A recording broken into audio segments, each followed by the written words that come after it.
recording. Perfect. I'd like to call to order the October meeting of the Teton County Library Board. All of our board members are present except for Nina Lentz, who will be joining us on Zoom momentarily, we think. I would like to have a motion to adopt the agenda for today. Do I have a second? Grace, second. All in favor? Aye. Aye. Any opposed? Any comments? Any opposed? Thank you. Public comment. We have a number of people that are witnessing the meeting. If you would like to speak, please wave your hand on the Zoom function.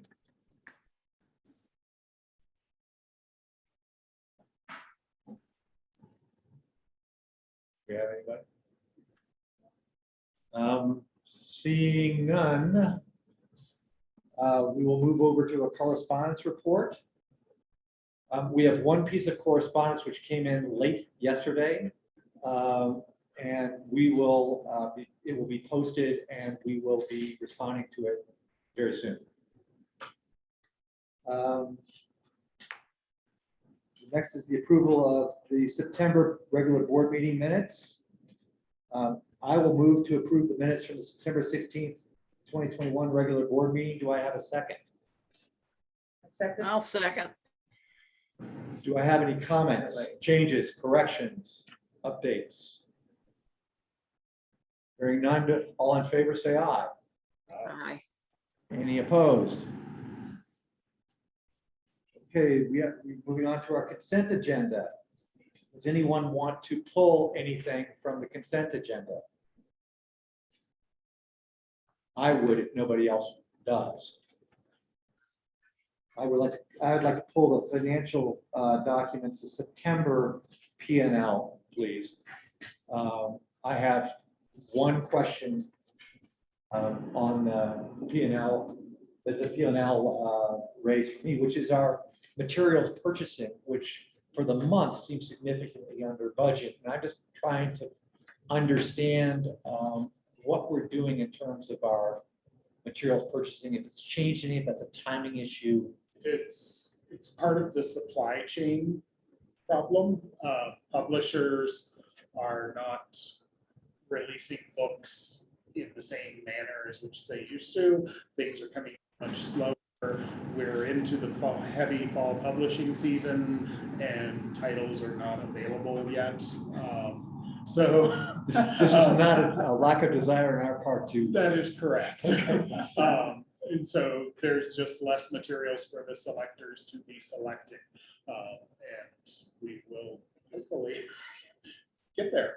Are we, as with everybody else, have a long inventory list of what we'd like to order once it comes free? I suspect, Okay. yes, Susan probably has a long list. Will come. I also, I'm looking at the P&L. Could you drop your mask when you're talking? Yes. Looking at the P&L, I'm looking at the annual version. I'm just curious, and there's Stella. Good morning. Under office expense, so there's 15,000. I'm trying to understand the thinking, or is this just a budgeting issue? There's 15,000 in there for office expense, and the expenditures seem to be coming in on the line items above that. So is that just a pool of money that you put aside, and you're just going to count the actuals with the above line items? You're not going to distribute it. You're just going to. Is that a clear question? Yes. In the past, we've had a generalized, last year's budget, I can't speak to this year's, and maybe Stella can speak to it, but in the past, we've had a catch-all category that as it gets divvied out by line item, it's coming from that catch-all funds. I think that's correct. Is that Correct. I have not noticed that before. Thank you for I learned something new today. Nina has joined us, I see. Are there any other questions on the financial documents from the consent agenda. I will move to approve the consent agenda for October 2021. Do I have a second? Thank you, Sean, for seconding. Do I have any more comments? All in favor, say aye. Aye. Any Aye. opposed? There are none. Director's report. Quite a few things to highlight this month. In the director onboarding section, I really would just like to highlight that I will be away from Jackson November 3rd, 4th, and 5th for Wyoming Public Library Directors Retreat down in Rollins. The other easy one to highlight is staffing and hiring. We have onboarded now a new volunteer coordinator, Jeff Gagnon, who was promoted from library assistant senior. He started on October 4th and is already working with people like Grace on VITA. Not yet, but we will be. And we've also onboarded our new youth services manager, Jerry Violet, who was also promoted from senior library assistant, and he started on the 11th of October. So he's just sort of been thrown to the wolves already. There's a lot of work to do.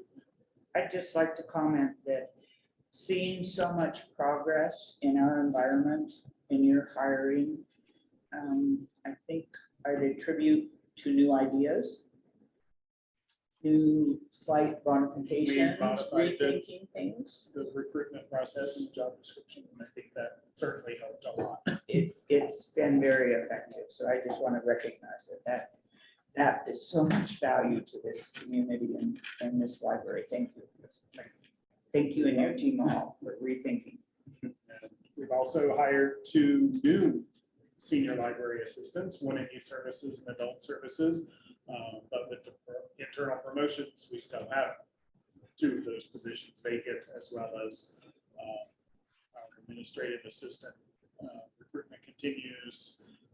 Part-time library assistants seems to be just always ongoing. What's the current status of your discussions with Torrin? We have a meeting with Torrin this afternoon, so I You'll have a don't have more anything to report current. yet. Super. So that meeting with Torrin, you're going to evaluate what they do specifically and understand that and then rethink the administrative assistant.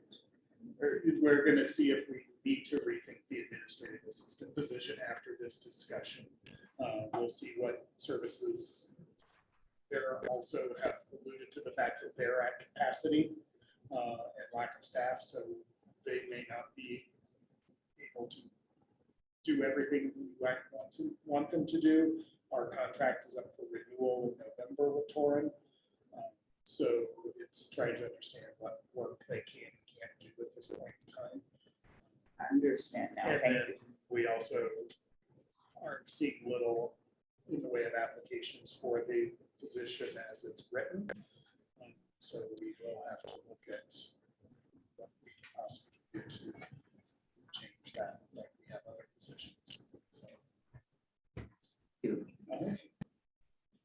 So the other 2 things that have sort of grown since I started writing my report are holiday hours. Read in the report, the library board adopted the county HR policy manual last year, which includes a holiday list of holiday schedule that we honor and close. This year, Christmas and New Year's fall on Saturday, which per the handbook and most organizations, I believe, federal government, the holiday is celebrated on the Friday prior to that Saturday. So we would be observing Christmas and New Year's on Friday this year, which then begs the question, does the library want to be closed on Friday and Saturday? In talking to the management team, I learned that in the past, the library board has approved an administrative holiday when a situation like this has happened before, which would mean we would be closed on Saturday as well, and we would pay the full-time staff who would normally work that day. And I believe for us this year, that would be 4 full-time employees. I checked with Parks and Rec. Since they're in a similar situation as us, they have decided they will be open on Christmas Eve until 5 o'clock. And so the people who would work on Saturday, they'll be closed on Saturday, those people would be off, and the rest of the staff in parks would float their holiday to another day within that pay period. And then I listed one other option that I have followed, well, I didn't follow, but the library administration followed, where Saturday, the library was closed Friday and Saturday. The Saturday staff would be asked to either work on another day of the week to make up the hours or use accrued leave. And that was not a popular policy. I just put it out there because that is an option. Management team and library director me recommend we follow our past practice of declaring administrative holidays. But again, this is a board decision.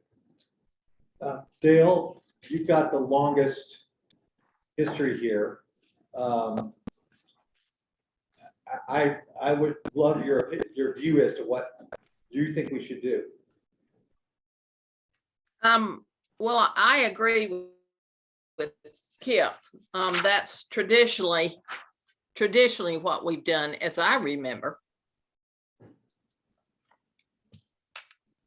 Yeah, I think the process of asking an employee who normally would work on a Saturday to. Did you hear me? Yes, we did. I think the process of asking an employee who works on Saturday to take, to have to make up the day is crazy, punitive.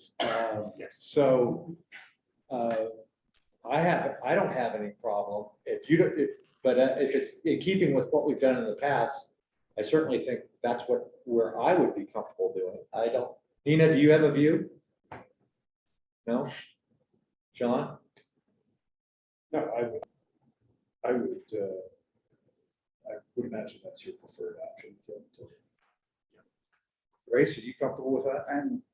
Yes. And so you need a motion from us to do, from us to do that? Yes, but before you do that, Bigger than that.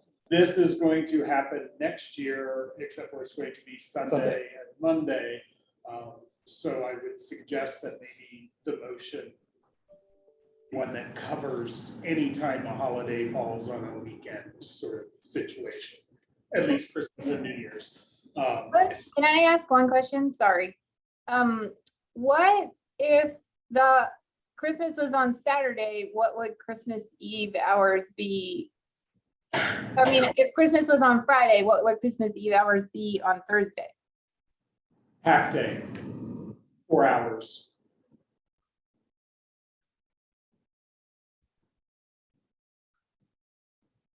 Okay.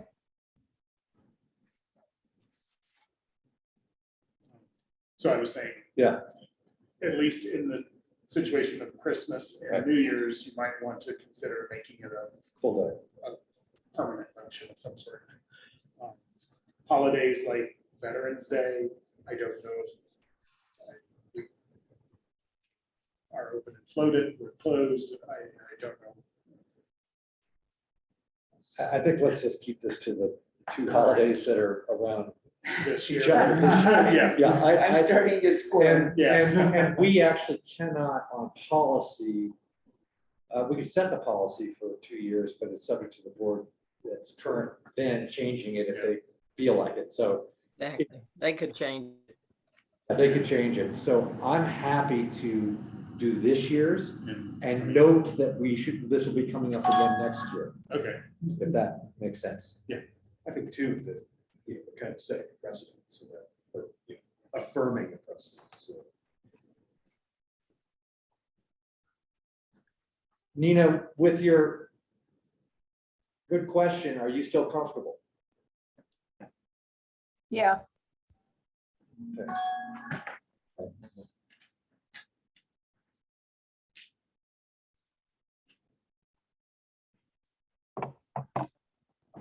So I will move that the library has, let's see, the motion is, I will move that the library is Follow the closed. fast process. Follow the past process and be closed on Friday of this year and on Saturday of this year, And declaring administrative holiday. and declaring an administrative holiday for that Saturday.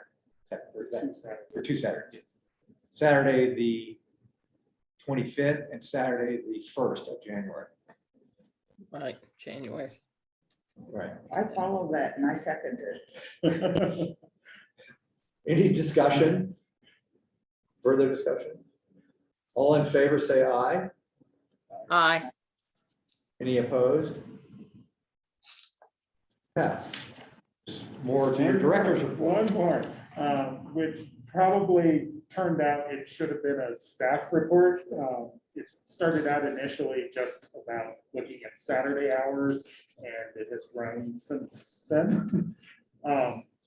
But as we have increased staffing in the library, we've been looking at, and also receiving patron requests for Saturday morning hours. We've been looking at, are we well enough staffed that we can open on Saturdays for full days?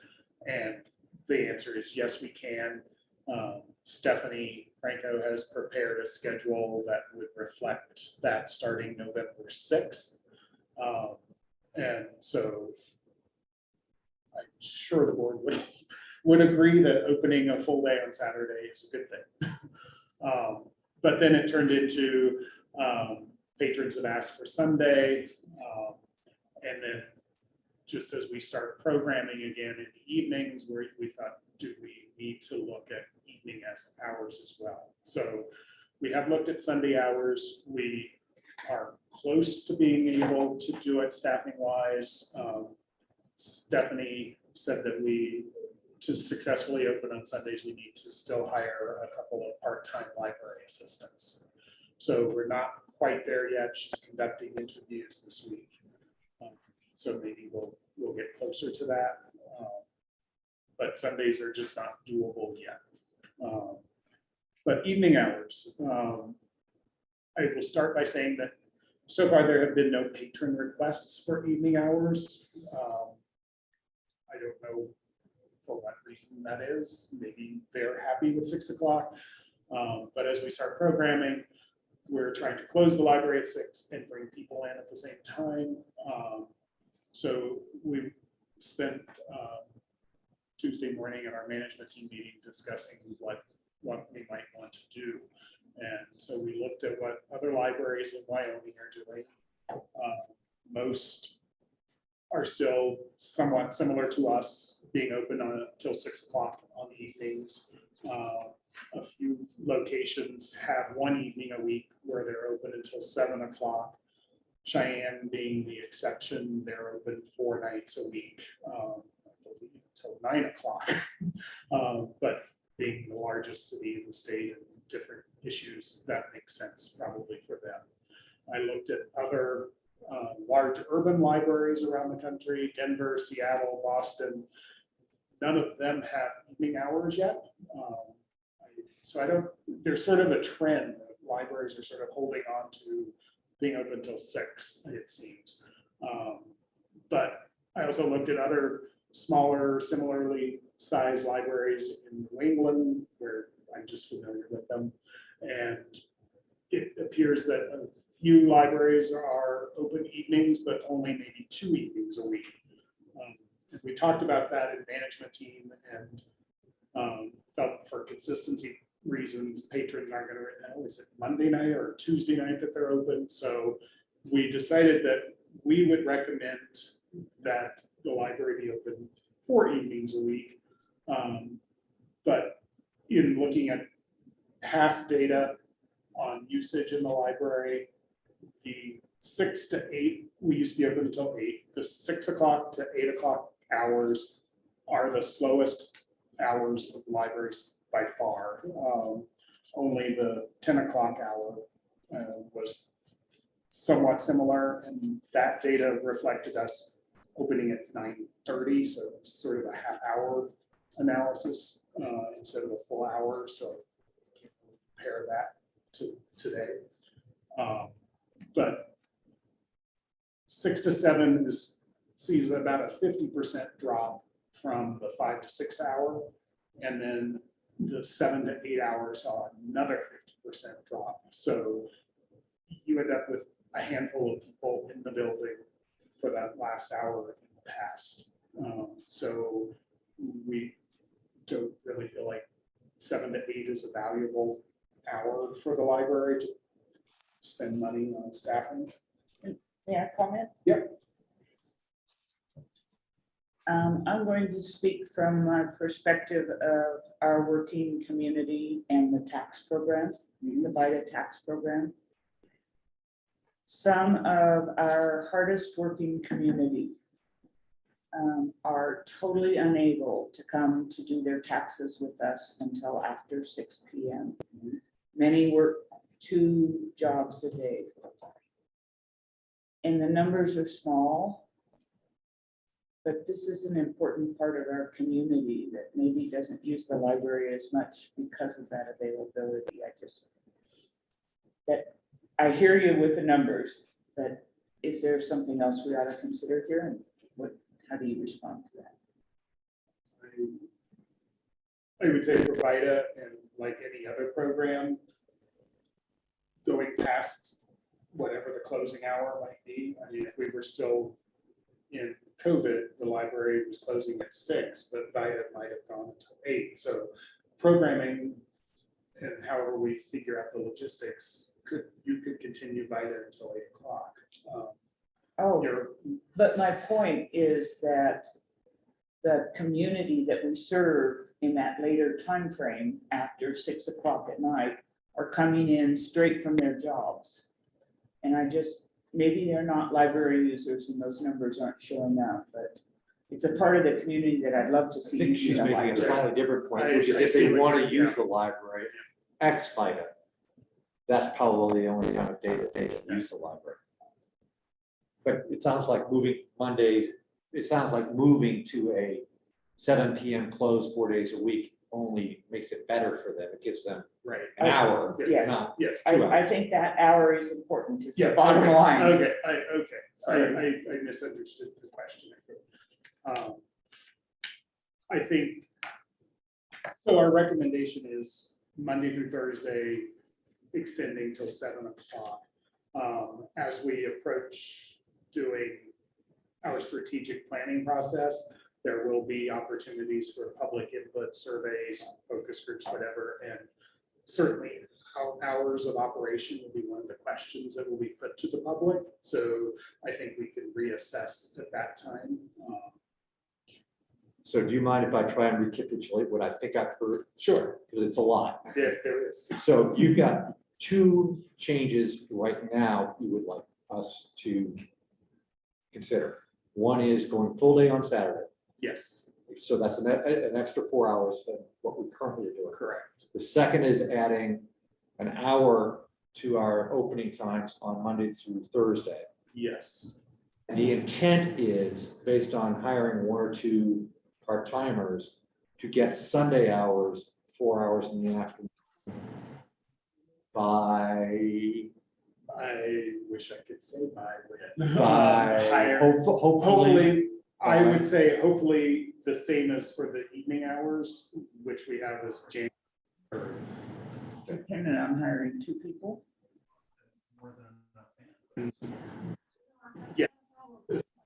Yes, And so my one question around that is, and I assume it's apples and Oldsmobiles, the staffing you need to have the extra time on the weekday nights adding, for the afternoons on Saturday are unable to be there. It's not, if we had said, instead of 4 hours on a full day on Saturday, it's not the same people that could work a half day Saturday and a half day Sunday. That's correct, yes. I'm sorry, I don't mean to get into, this is in the weeds where I don't belong. Yes. I just want to make sure That is we're not making a choice of how we use our person, the fact that we don't have staff to do what we need to do. Right, not everyone was hired to work Sundays, and so that's where we have a limited pool for that right now. And so, Tina has a question. yes, The only thing I would say, Kip, you don't know, this is my favorite topic. Is that there are high school students that I don't know if, I have no idea what the hours are that people need in the evening. I do know that I have heard that there are some tutoring programs, and I think tutoring now costs $120 an hour. And that's before you find the space to do it, if you don't have space in your home. So clearly the library would be a space that could be available for a program like that if they were looking for it. I don't know. I'm happy to, sniff around and see what that is, or get those people to talk to you directly. But I do think evening hours are important. I'm excited to see that people are moving forward towards it. I just want to make sure that while looking at other communities is always helpful, ours continues to be unique, and we face certain challenges that perhaps others don't. And space is one of those challenges. And so I'm happy to move forward at 7. I would just encourage you to continue to, as you get to know this community and get to be out in the community, to continue to ask these questions, because I do think there is a population that isn't being served that is pretty quiet in general, and will need help in having their voices heard, and that we should be working hard to do that. And I'm happy to help in any way that's appropriate in my position. thank you. Okay, so are you up more? Okay. Well, Do you have a to comment? clarify for you, Okay, sorry. the Sunday hours, based on availability, or Saturday hours, can start on November 6th. Okay. The evening hours, given what current staffing is, what vacation requests are, the holidays, it's easier to start that on January 3rd. So. All right, so I think I'm going to incorporate our hours changes into one motion, if you guys will allow me to do that. So, and I'm happy to have somebody else do that if they want to, but since it's in front of me, why don't I just do this? I will move that the library return to Saturday open hours of 10 a.m. to 5 p.m. starting Saturday, November 6th. That we will expand our library opening hours Monday through Thursday until 7 p.m. starting Monday, January 3rd, 2022. And that as soon as hiring allows us, that we will next open Sunday afternoons. Do I have a second of that quasi convoluted motion? I'm sorry. I thought it captured everything. I'll second it. Any comment? Does that mean I don't need to bring Sunday hours to the board for approval then? I think we need to, because we'll have a start date you'll want us to start on. Okay. And if you hire 2 people next week, I'd love to start those Sunday hours next week or 2 weeks from now. Any further comment? All in favor? All right. Aye. Any opposed? Thank you. That's it from the director's. report. Foundations report, Maggie, Good morning. Can you hear me? perfectly. Great. Hi, nice to see you all. I just have a few updates, just things to highlight from my executive director report. First up, I think exciting news, Page to the Podium is right around the corner, November 15th with Roxanne Gay. Been great working with the library staff to put that all together. We'll hope to see you all there. Tickets will be available online starting on Monday, the 25th. So be sure to hop online and get your ticket. And if you would like to come, the foundation is hosting a very small pre-event reception with Roxanne. And we're just drawing tickets out of a fishbowl. If you'd like to be put in the fishbowl for the pre-event reception, send a question for Roxanne to info@tclibfoundation.org and we'll throw your name in the hat. And no huge pressure on the question. We'll just select a couple to read. So don't worry, don't get too hung up on that, but just send your name and a question and we'll put you in the drawing and hope to see you all either, perhaps at the reception or at the talk. Second update is old bills. That has all wrapped up. Thank you all so much to the folks who gave this year. The good news is we came in on budget and we had about 25 new donors. The less good news is we are definitely down from where we were the last few years. So I'm meeting with my events committee actually later this morning to debrief all that. That's kind of where we ended up with old bills. In the finance world, we worked with KIP and the library spenders, the folks who spend foundation money, to put together a budget amendment request that our finance committee reviewed yesterday and will be advancing to our full board at our meeting next Wednesday. So I will reach out to all those spenders after the meeting and let them know the status of that request, but that is in the works. Wanted to let you all know that. Last update, just more in the admin department, our executive director search, our search committee met on Tuesday and went through our stack of applications and have selected a few to begin to schedule interviews with. So that's kind of where we are with that process. And I think those were kind of the main things I wanted to bring up, and happy to take any questions. Hearing none, I may go back to mute. Oh, Peter, do you have a question? I think Grace has one. Just briefly, so you had applicants on your first go around coming quickly.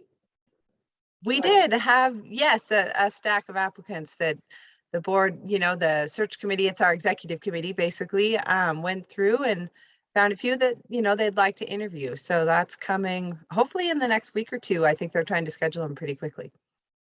I would say that's encouraging. Yes, good news. So Maggie, your report mentioned the benefit in December and how, depending on how things go COVID-wise, what is your target for basically that? What's that financial goal for that benefit? And does it vary depending on how limited it is, or I'm just trying to understand what your thinking is currently around the benefit. Sure. So, we put together our budget last June, right? So we've budgeted, slightly down, not knowing what was going to happen. But so far, the good news is our sponsors, I've been reaching out to them and I've got over 60,000 committed right now. So the sponsors are in. Amazing. Thank you all so much if you're affiliated with one of our fabulous sponsors. So once we get them locked in here, we'll begin our very limited ticket sales, really targeted outreach again, because we have limited capacity this year. So I think that's the area, quite frankly, that if we saw a decrease in the budget, it would be in ticket sales because we don't have as many to sell. So we have raised the price on tickets accordingly. They're $250 each this year, which is also kind of in recognition of the fact that's comparable to what our early entry tickets have been in the past. The party basically is the early entry party this year. If you've been there in the past with the limited capacity, you know, more access to the food, more space, all that kind of thing. So we hope to be where we have been, you know, pretty darn close with the budget, but I'd say with COVID, everything is an unknown, right? So stay tuned. If we miraculously go, you can say, I won't even say green, but if we get yellowish, does your capacity improve, your capacity opportunity improve in December? Or is this really focused for a limited, reduced capacity? You know, the capacity so far has really been set with the Four Seasons. They've helped us come up with that number, and I have not heard any flexibility on the 250. Yeah, I just met with them yesterday, and that's really what, you know, the COVID rules. I'm getting quite the PhD education in all this, and it's interesting. It's a lot of guidelines, and it's a lot of organizations setting what they're comfortable with. And so right now, that's where both the Four Seasons and the foundation have landed, is on the 250 in that space. So Thank you very much, and thank you for the hard work under unpredictable times. I know. Well, thank you. Maggie, tickets are $250 and there's only 250 of them.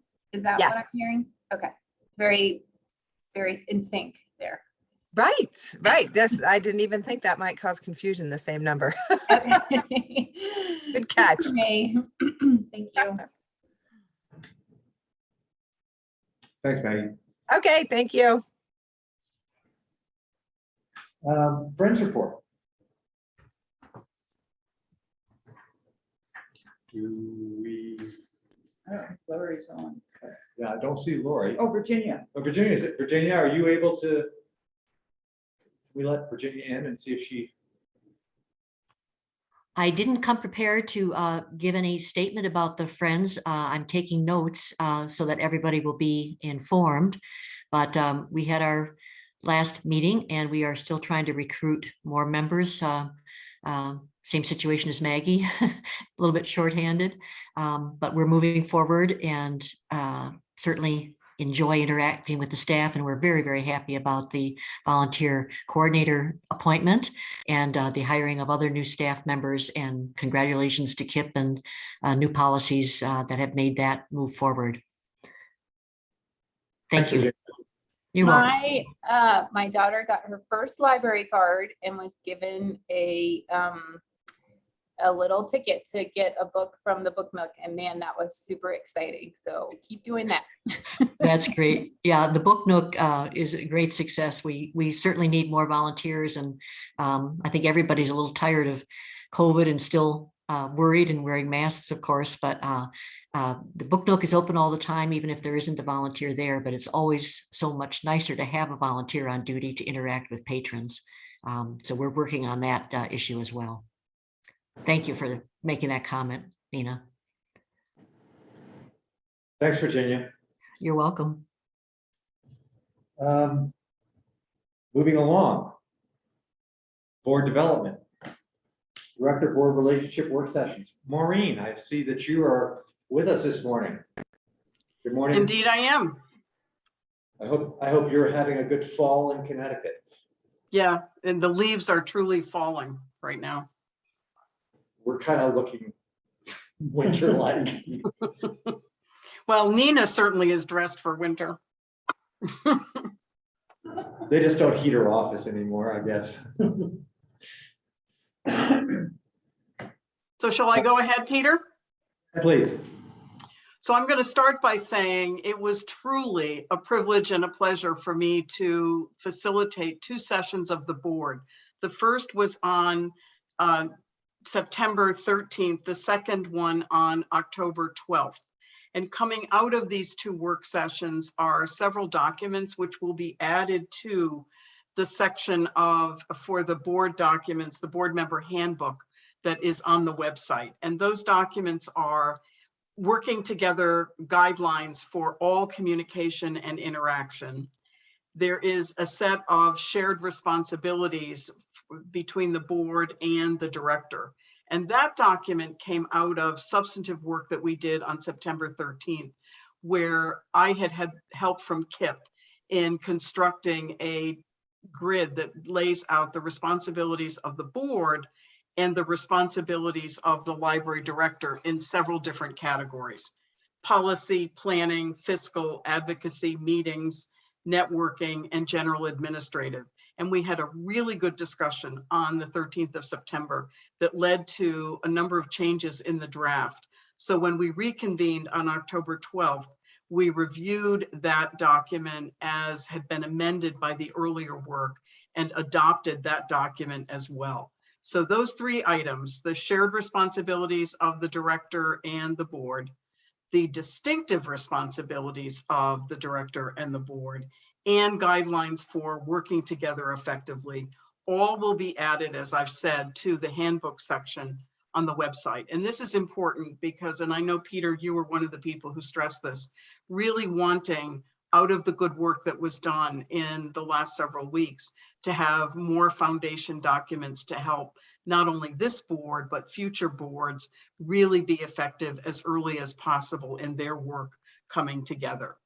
The other thing I wanted to mention, and I'm aware that Kip may have already covered this, is one of the things that emerged was how beneficial it will be for all of you, as well as for the library staff, for the staff to have the opportunity to consider their role and work with Kip and the work of the board. So Kip has scheduled a session for me on December 9th to come in and work with him in a staff session to provide that kind of clarification.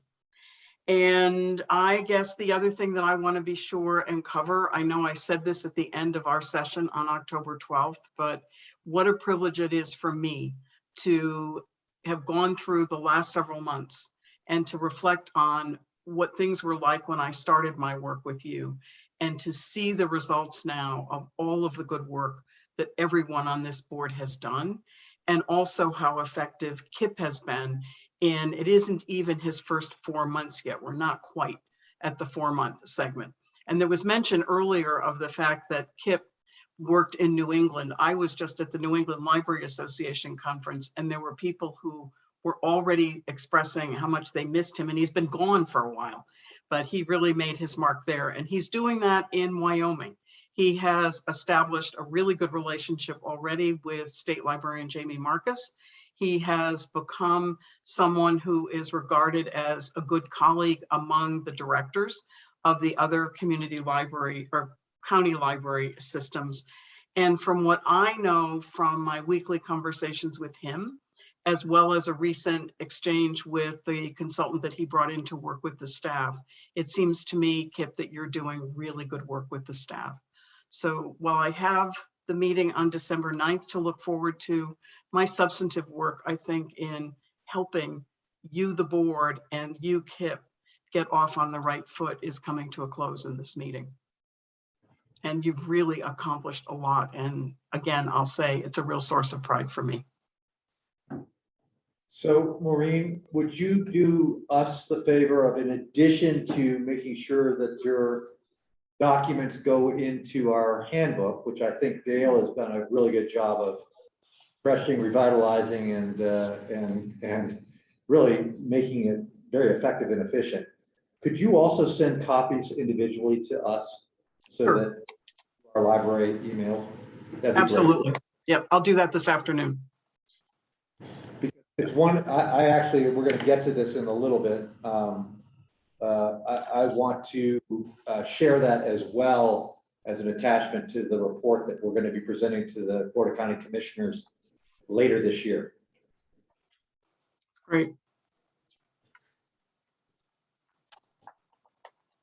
Does anybody have any questions, comments, or, I mean, I have always thought, I have really enjoyed Maureen's effective work with us, starting with the search for a new director and continuing up through today. It's been a real honor and pleasure to have you involved with us. And I think it's been very, very beneficial for our organization, our community, our state. It's led to you being even closer involved with Wyoming State Library. And we really have benefited from your advice and counsel. Thank you.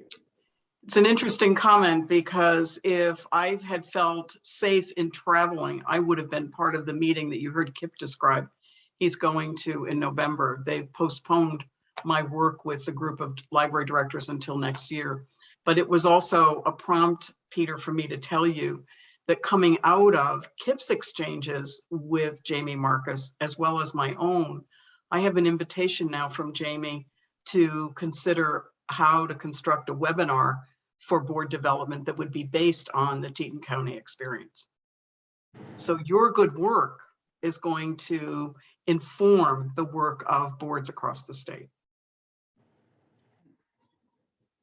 Maureen, I would just like to say that that seems absolutely the right thing to do with some of our work.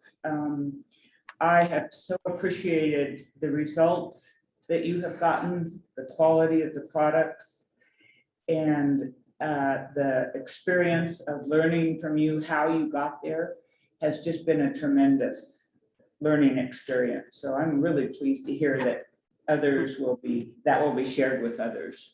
Thank you. Thank you.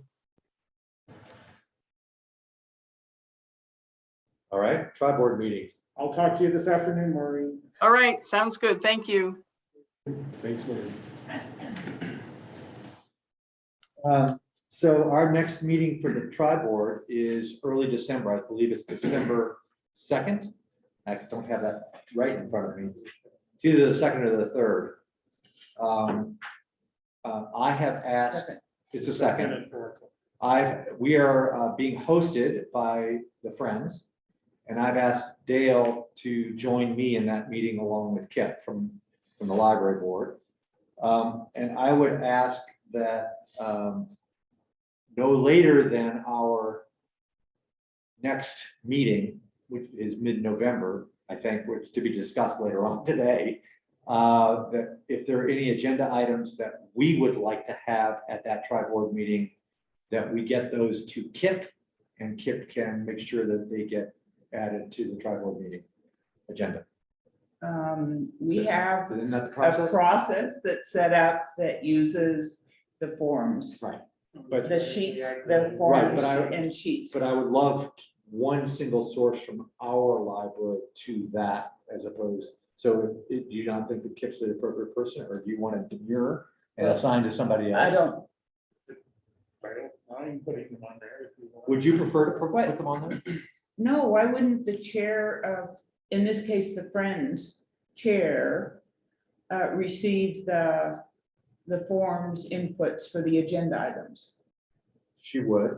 I'm just talking about how do we get, if you have one in a week that you think of, how would you like that to be coalesced with one submission from the library to the tri-board? Or do you want individual? Why would to we be- put that extra step in there? That doesn't, what Because it's- value added is the library making in this process? I'm not clear. Well, you have the capacity. It took me hours to work through the forms last time. And I'm not sure that any of the others that are on our board would be willing to put, well, they're much smarter than I am. Okay. But I'm just thinking, isn't it more efficient for one person from the library to gather any input agenda items that we have? And on behalf of us, fill out the forms and get them to Lori. With what those are. As opposed to 5 individual people putting their own stuff in. And if people don't feel that that's an issue, then I will just be quiet. I, for one, can't. I'm gonna be gone for most of November, so I'm out of it. I'm out of it. You were the chair of the last one. This next one, Lori is the chair. Yes. So I would like to propose that we just let the forms be filled out by whoever would like to put an agenda item forward, and let Lori work with that to develop That's what the you and I agenda. are in heated agreement. That's exactly what I was saying. And that we don't need the library in the middle of it. Is that okay? I don't care. So who from the board is gonna coalesce all of our thoughts to get our items to Lori? Oh, you want a board united position?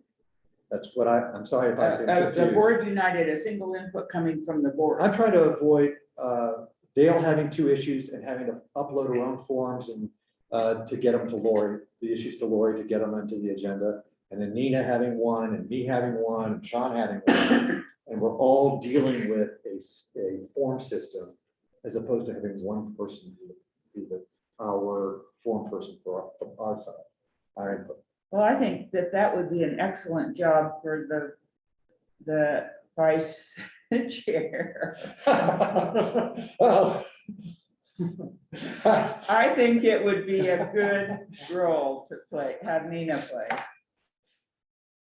I don't think it's gonna be very burdensome, you know, because I don't think we're gonna have a lot of items. I don't either. Boy, So- is that a setup? Dale has her hand up. I thought we were talking about the tri-board meeting, Oh, which I am not going to. How did I suddenly become, I missed something there. Dale, do you mind, since you're going there with me, do you mind gathering whatever few agenda items we have and getting them to Lori in some form that makes sense? Are you talking to me, Peter? Yes, ma'am. You'll notice none of us are waving our hands around. Okay, I just want to make sure I understand what you guys just said. Well, the system, here's what I think is happening. We have a process for getting, it's just a process. If we want to talk about the Maureen's report at the tri-board meeting, that becomes an agenda item. There is a documented forms, it's electronic, that we upload our agenda item to. And then Lori incorporates it into the whole thing. It's a process that was worked out between Grace and Lori, and I'm not here. I would be happy to do it. I am physically not here and not available by cell in November to do that for the meeting. So I'm needing somebody else to do that. Dale, Lori will help you with that. And Lori is the recipient of it, your customer in this. So she will help you work with the issue is working with Google Sheets and Google Forms. Okay, well, and I'm not worried about that. My question is, my understanding of what Peter said was that in our next meeting in November, the library board could have a discussion about what the board would like to have presented to the tri-board meeting. And then at that point, it sounds like me would then, after we've agreed on that, I would then take care of the forms and so forth and so on. But that we will do this as a group. What we present will be presented as the group suggestions rather than, as you said, Peter, me filling out one, Grace filling out one. We're going to do it together. We cannot act as a board unless every one of us is doing things together.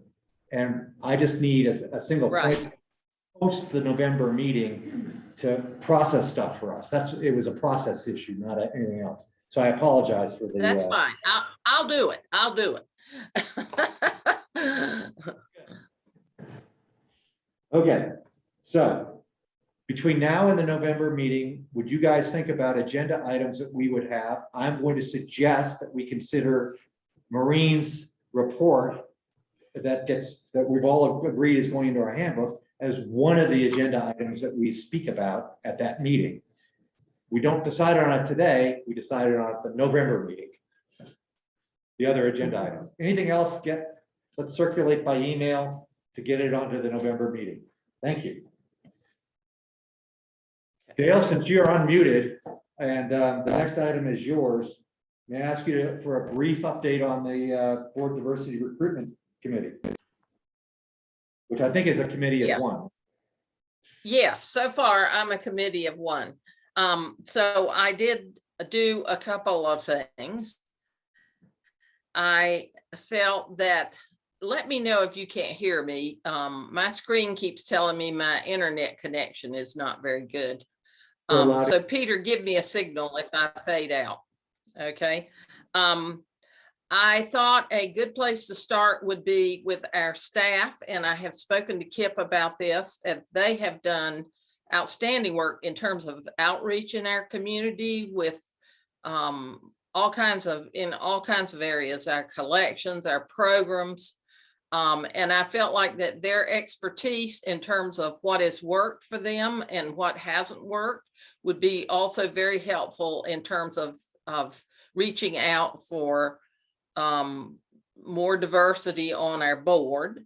The other thing I think is, which would be a huge step for us, it would be more education on the issue, how to do it, what are the pitfalls, all kinds of things. There are organizations in our county that can help us with these opportunities. And I would like to try to firm some of those up if that's acceptable to the board. I would also like to include the Friends, the Foundation, the Friends Board, the Foundation Board, and the county commissioners in any educational opportunities that we can find, because I believe that's sort of the overreaching team that we're talking about here, because obviously the board decisions are made by the county commission. So I think it's very important to have them involved in any process we might come up with. And as I've been doing some research on this issue, I have looked at a lot of, there's an awful lot of good information online, but I would like to read to all of us the last paragraph in the Wyoming Library Association's Equity, Diversity, and Inclusion Statement that they have made. And I'm just going to read the last paragraph because you guys can obviously read it, but I think this really gives sort of the short course in what a project this really is. It says WLA commits to serve all members and constituents, regardless of the many intersecting dominant and marginalized identities we occupy, including, but not limited to, race, ethnicity, gender identity, socioeconomic status, sexual orientation, religion, ability, language, age, sex, national origin, and size. WLA will promote equity, diversity, and inclusion through shifts in all aspects of library service, internal as well as public facing, individual as well as organizational, in a continual feedback loop with each layer informing the others. Transformations through day-to-day practices, long-range planning, hiring practices, space design, collection development, programs, etc., aim to include participation of people who have been historically left out of the decision-making process. We recognize that ongoing education and working consistently towards equity, diversity, and inclusion is necessary to achieving our mission. This statement is the foundation of WLA's commitment to the process. And I thought that was important because this is a very complicated issue that we're talking about that a lot of people have worked on for a long time, and we will be continuing to work on it forever, probably. And I just want to make sure that we are all prepared for the amount of effort and commitment that I believe this will take. And that's not to say that we haven't made some effort towards this. We have, particularly our staff, I think, but it is a very complicated issue. But I would like to move forward with the meeting with staff and also with researching the educational opportunities a little better and getting some information out to the board members and the other members that I mentioned in this effort. Well, I think you've done more than just a little bit of thinking. I'm very, that's wonderful.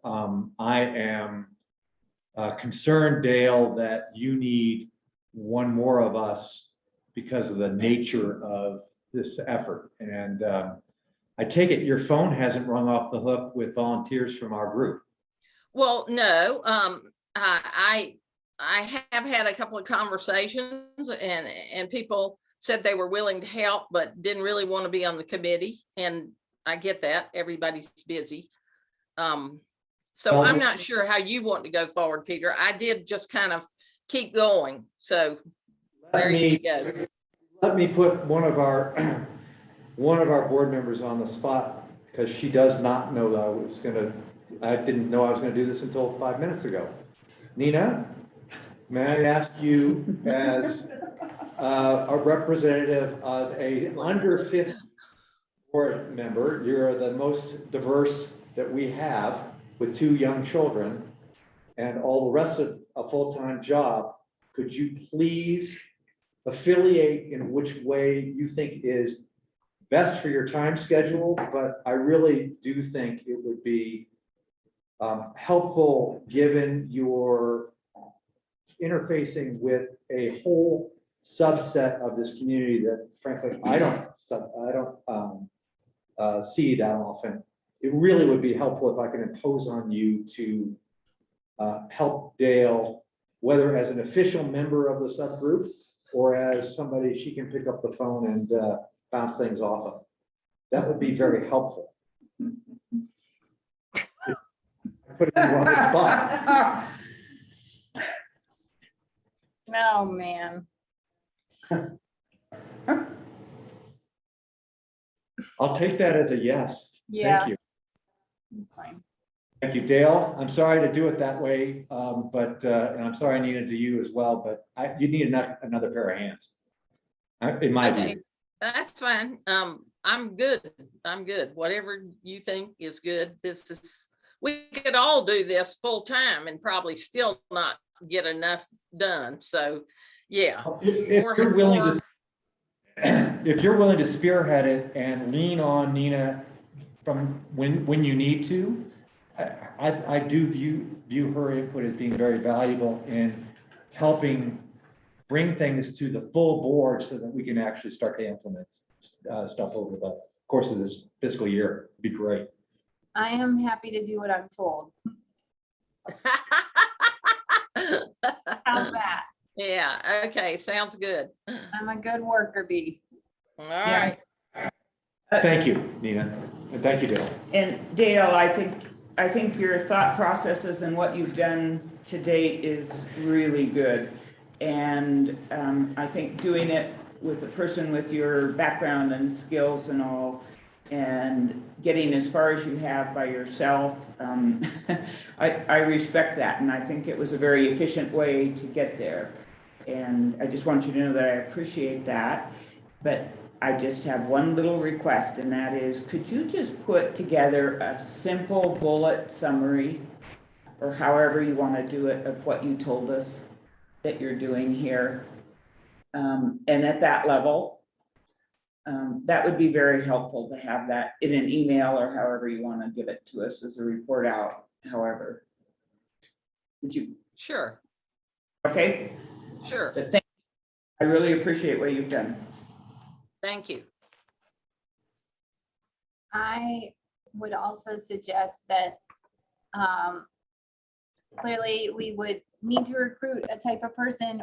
We also need to think about the timing of our meetings and have people or the format of our meetings.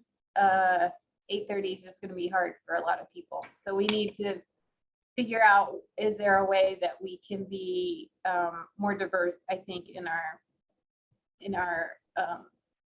the way that we meet or the time that we meet. I think all of these things are up for grabs. I was the one who really pushed last year to change the meetings from midday because I just can't make meetings in the middle of the day. So I'm happy to defer to whatever the recommendations the subcommittee makes. And we can discuss it when you guys are prepared to come to us with a recommendation. Change the bylaws. Because it is a bylaws change. Oh, Peter, Yes, ma'am. That reminds me, and I keep forgetting to mention this, but the bylaws online, actually, the meeting time has never been changed in there. Is Amber sitting in the room? I Yeah. am, and if you scroll down in the bylaws, it shows the amendment. So I Oh. talked about it, and we were gonna check with Keith to see if we leave it that way, because it shows the amended bylaws further down, or if we can actually change the original bylaws. So I don't have an answer for you yet. We're working on it. Okay, and I don't, we did vote, so there shouldn't be a problem with changing it, but absolutely check with him. And I'll just answer, just change the original. Perfect, Keith, thank you. Thanks, Keith. Thank you. Right. Thank you, Dale. Next is IT Tech Subcommittee, Sean.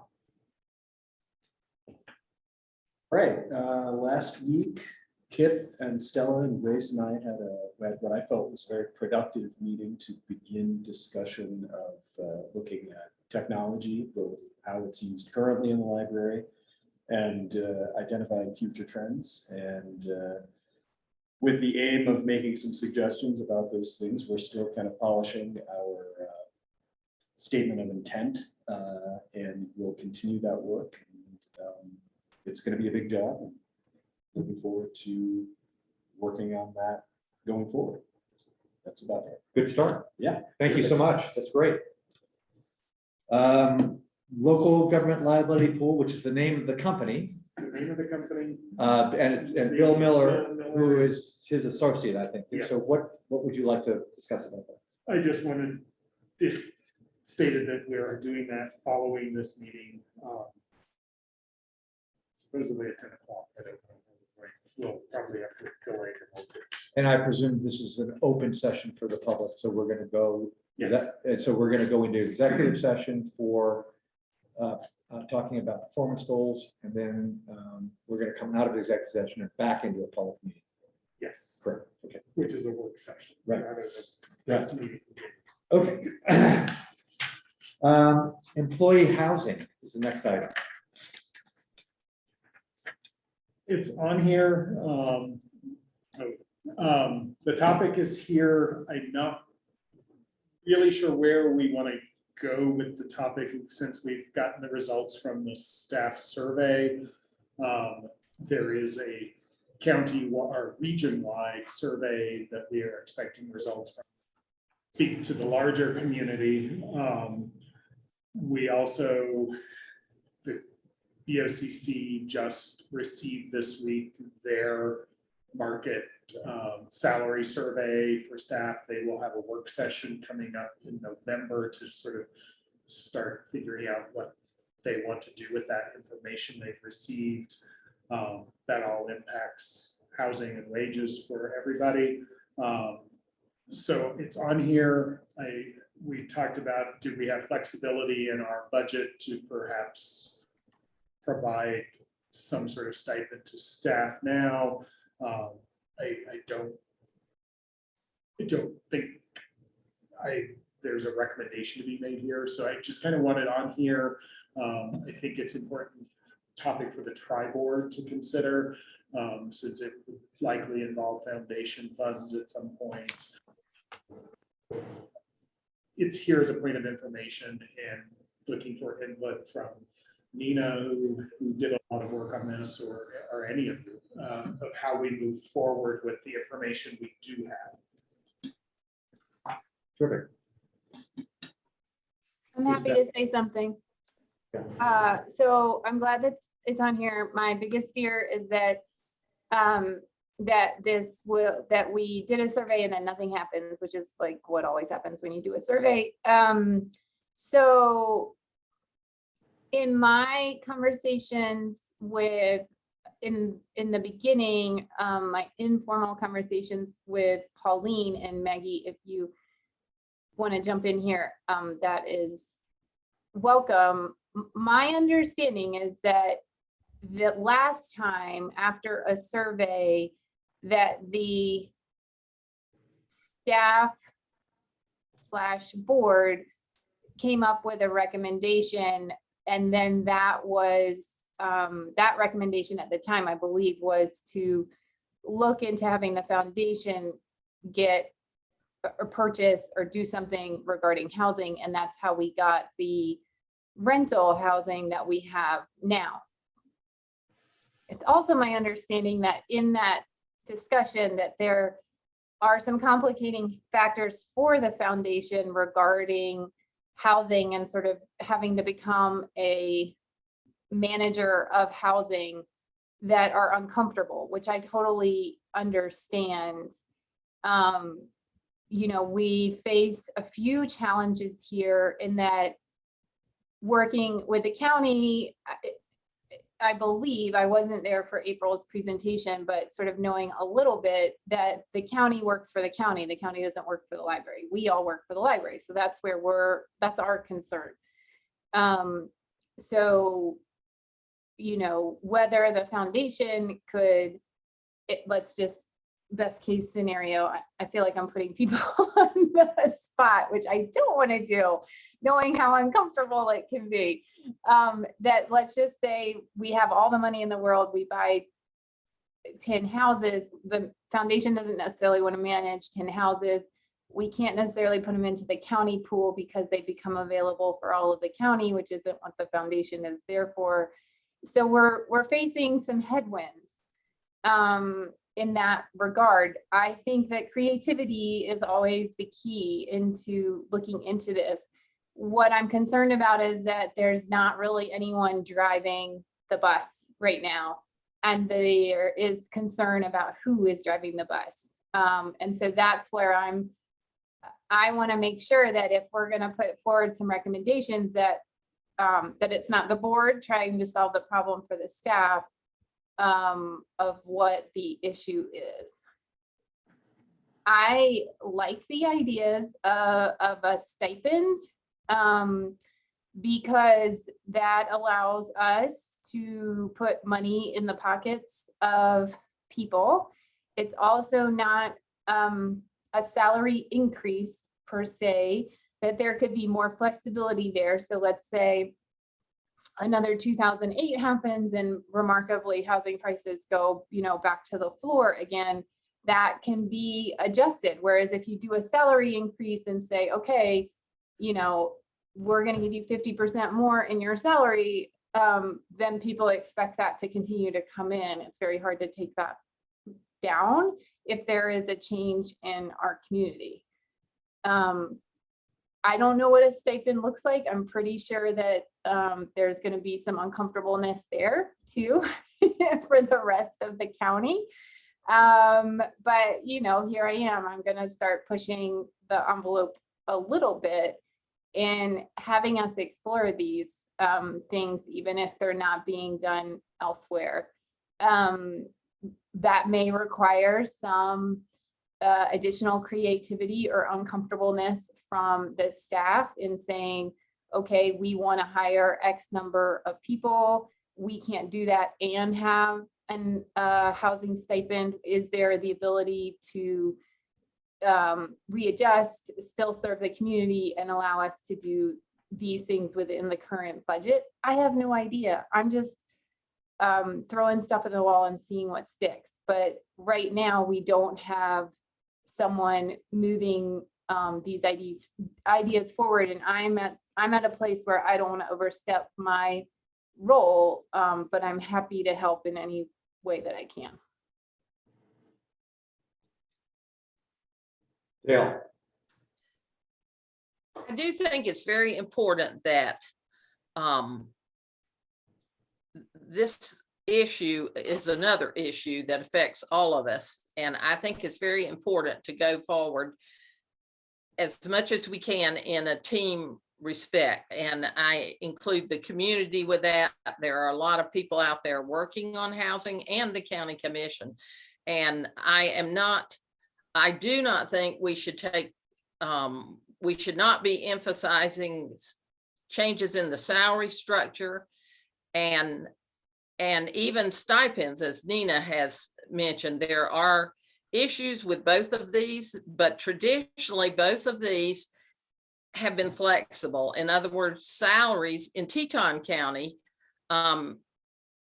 there has always been an ability since a wage and salary matrix was put into place to re-examine where we are with that. So I think this study that they've done is very important. I think the letter that was written by the department heads is very important if you haven't seen that. And I think we need to continue to work together as a group. I don't think that precludes having more tailor-made solutions for our staff, but I think it's important to include everyone as we're doing it and with all of that information, because I believe there's a community-wide benefit. It doesn't matter, you know, what works hopefully will work, and we need to be diligent about sharing all of that. So I would just like to stress the cooperative effort. And I'm also very interested in seeing what the county commission does with this information that they have, because I think that could have a bearing on anything any of the rest of us do. So who are, you know, part of county government, so to speak. So I'm not sure what the next appropriate step is, but I would like to particularly get that information.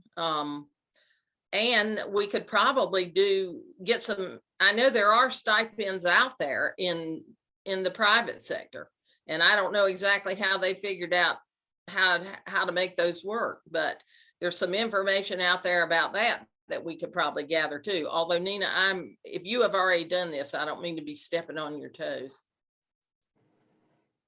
I am reluctant to have this continue to be an informal conversation that we have at board meetings.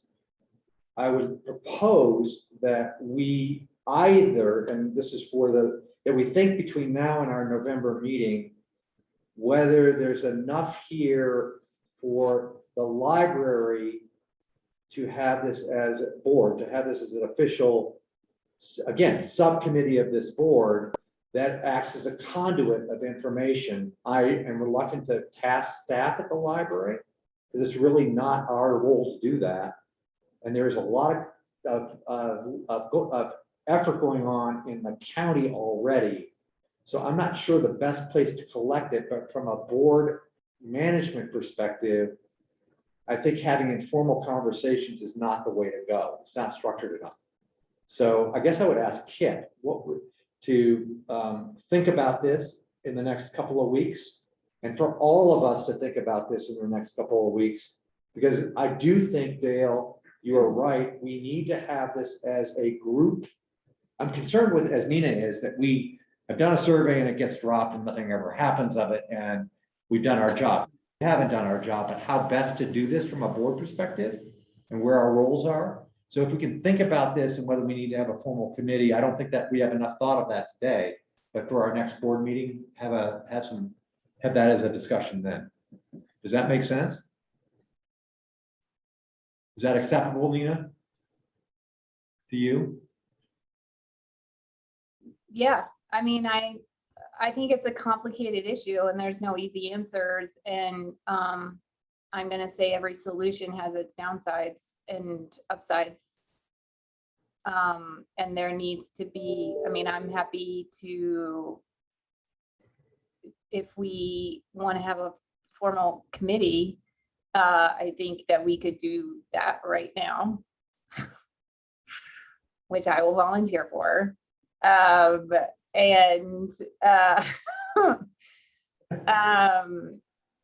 don't know. I don't know what's but it's not like, you know, I'm a board member. I can come up with a solution that doesn't work for the staff. You know, when the board of the library does not make the recommendations of how to spend the foundation's money, the staff does. I am so happy to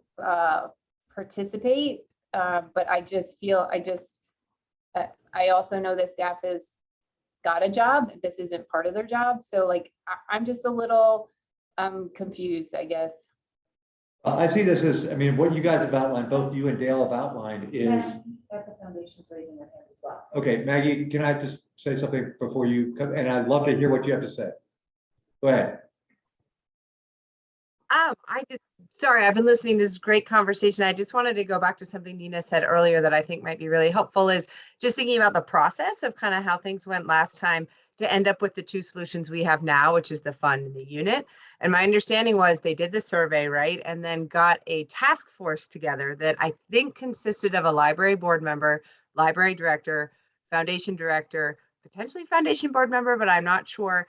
And then a couple library staff members who volunteered, who are interested in the issue and wanted to get together around the table and really think about different solutions.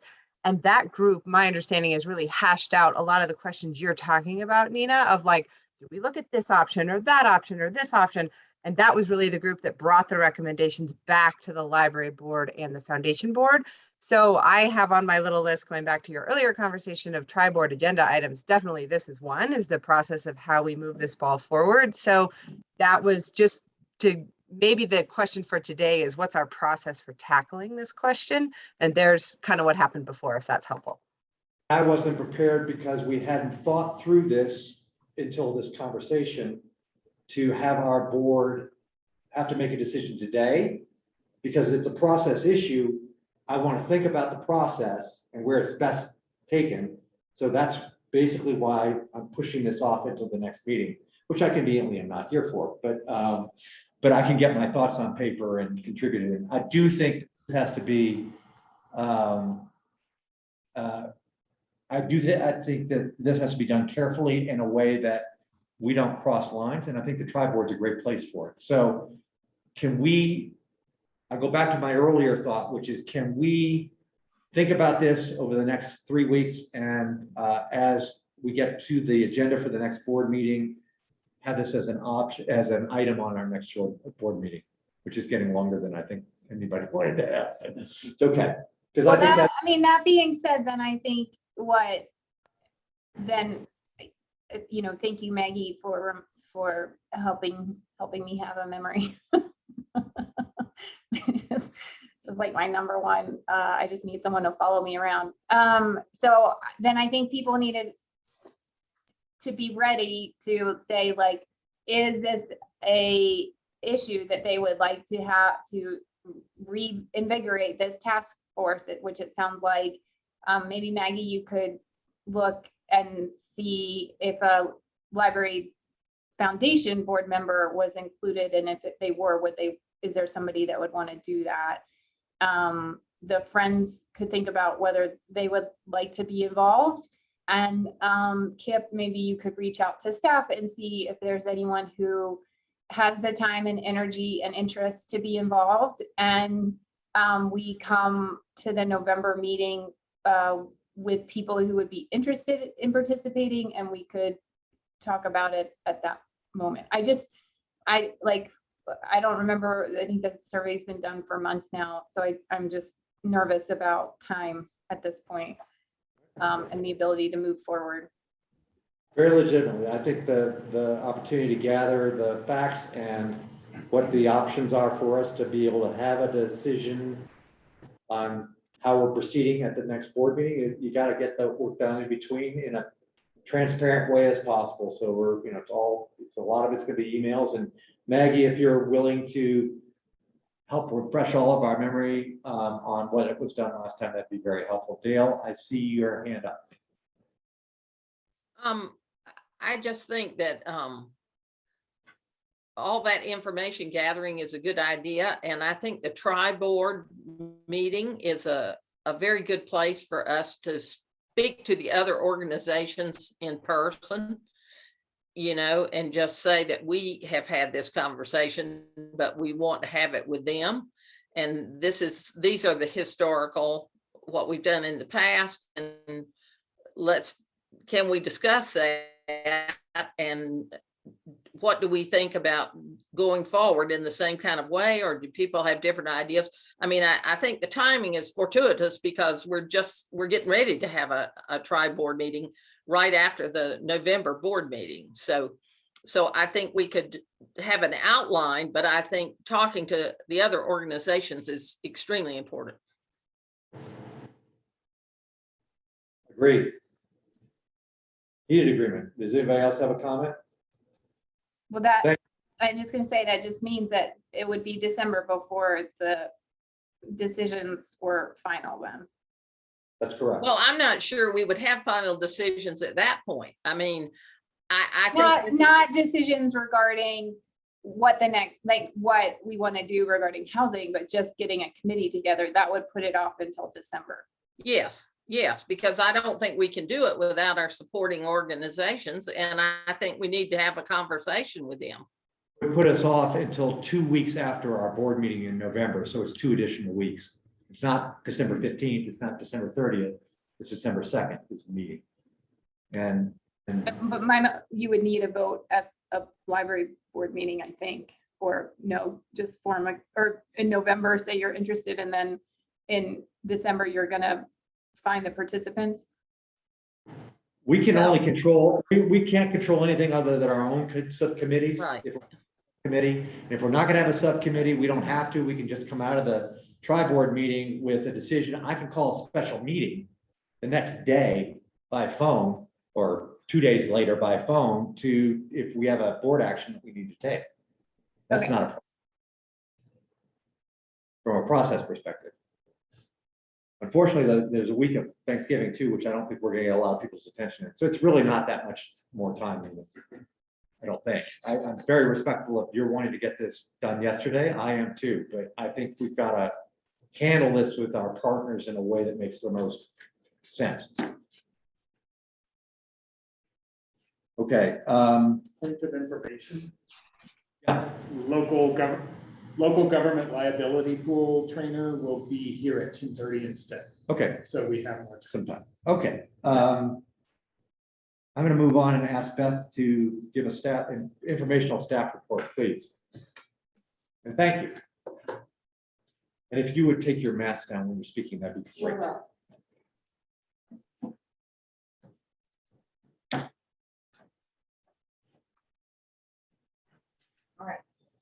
My name is Beth Holmes. I'm the youth program coordinator. My stint of interim youth services manager. So yay. I'm here to report about the library summer reading program. It was very successful. I'm just going to do a quick run through. This PowerPoint is available for you to look more extensively later if you would like. But our program ran the same way it has in all the previous years. We had online and paper sign-up options.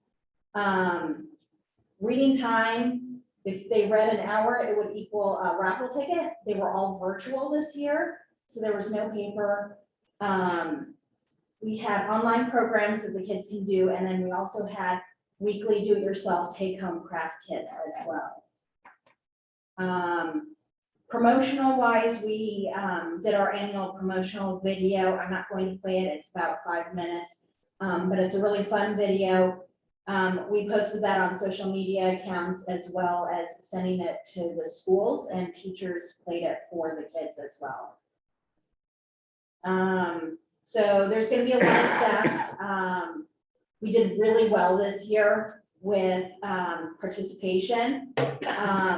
As you can see, for 0 to 8th grade children, they read 750,000 minutes plus.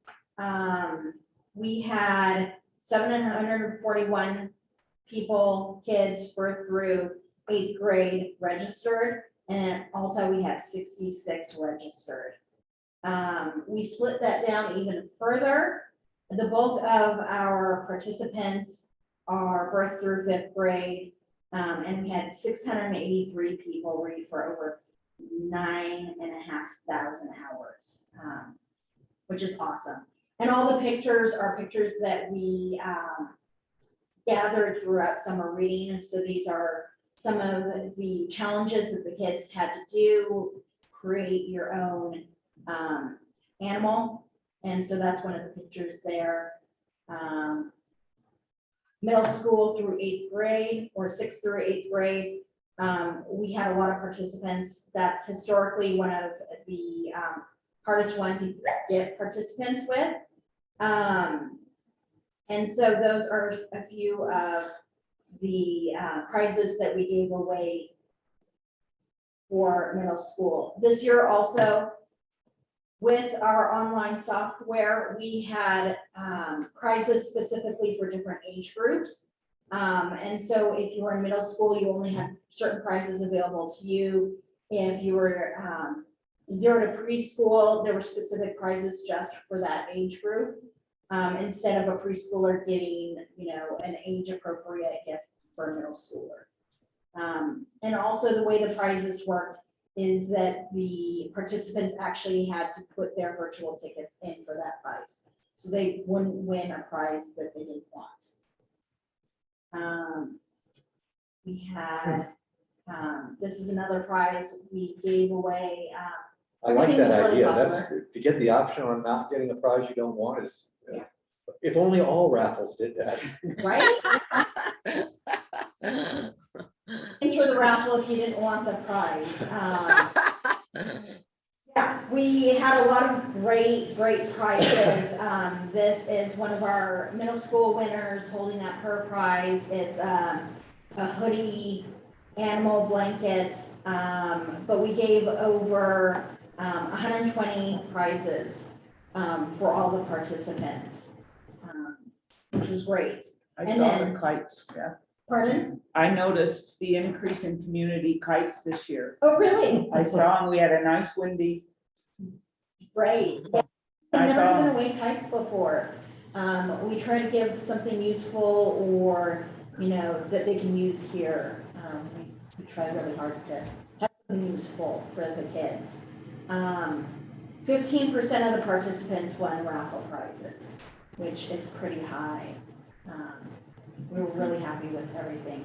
We gave over 2,000 books away in various ways. One way was our annual book fair that we did. So anybody who signed up for the summer reading program received a free book. And then we also gave books out through the Sprout Mobile, which was a partnership with Whole Food Rescue. And they did that throughout the summer, and it's a partnership where the Sprout Mobile gives away free food to target child hunger. And so that was really great. High school summer reading, that's another difficult age group to reach.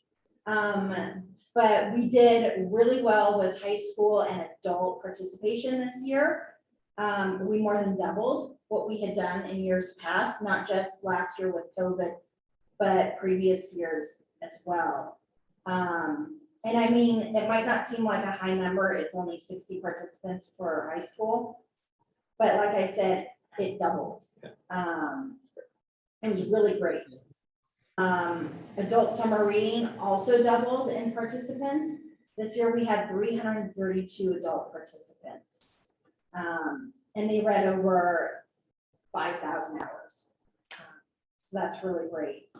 There is a stat comparison sheet that I included, and I included, instead of just 2 years, I included the last 3 so that we would have, you could compare to pre-COVID as well. So you could see how we did. We weren't back to pre-COVID statistics, Fantastic. but I feel like it was so fantastic because usually we ride on the coattails of the year previously. And so we lost a lot of people last year with COVID. And so we did really, really well. And like I said, we doubled the participants of high school and adult. Well, you definitely doubled the percent. I mean, the adult increase is huge. That's a huge increase over the, Yeah. that's wonderful. And I mean, we're really excited about that because in the summer, there's a lot of stuff to do for adults. Mhm. I mean, have more participation and more books read and hours read. It's really great. I participated And I read more this summer than I would have read under other circumstances. It really did make me read, and I really appreciated it. Yeah, me too. And one of the reasons for the higher participation is we changed summer reading software to Beanstack. It's a company that has online reading software. And it was much easier to use than our previous. It also had a dedicated app. It was actually a specifically written app. It wasn't for mobile use, you know, through your browser. It was actual app, and it's like had several versions, so it wasn't a beta. A lot of startup companies haven't had the testing, but they've been around for a while. And so we were really excited to sign on with them. And I feel like that was part of the reason for the participation, because it was so easy for adults. And then also if adults had children, that they could manage their accounts in an easy, quick way. And it's not just summer reading software. The software is available for any kind of reading programs online. And so we're actually going to be using it for other things throughout the year as well. So that is the presentation. Do any of you have questions? That's great. Ending It's results. outstanding work. You guys have got to be so pleased with what happened this summer. It's just, and you know, we had a nice summer to be outdoors and doing other things. So it's very, very encouraging. Yeah, yeah, we were really excited. We're really happy. We're looking forward to next year, summer reading. It's, you know, as soon as we end the program, we're almost Yeah, on the always next one. Right. starting to plan for the next year and how to make it even better. Thank you so much. Yeah, thank you.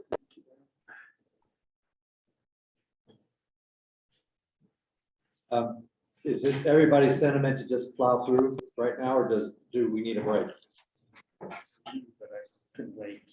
Okay, are you okay? Dale, Nina, are you okay? I can't see your faces right now. We're gonna get you right back, but I can't see if you need a break or not. If I need a break, I'll take one. Thank you.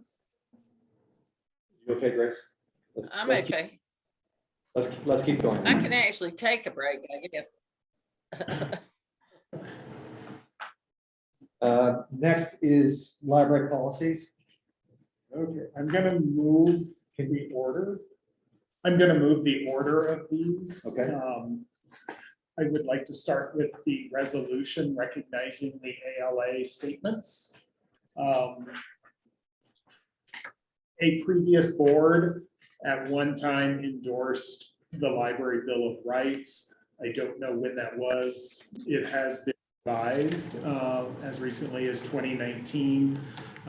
In reviewing the Wyoming State Library Director's Handbook, it strongly suggests that library boards endorse a number of statements from ALA, including the Library Bill of Rights, the interpretations of the Library Bill of Rights, the freedom to read statement, and the freedom to view statement. All are sort of foundational principles that public libraries operate under. So in trying to figure out the best way for the board to support those, we landed on doing a resolution.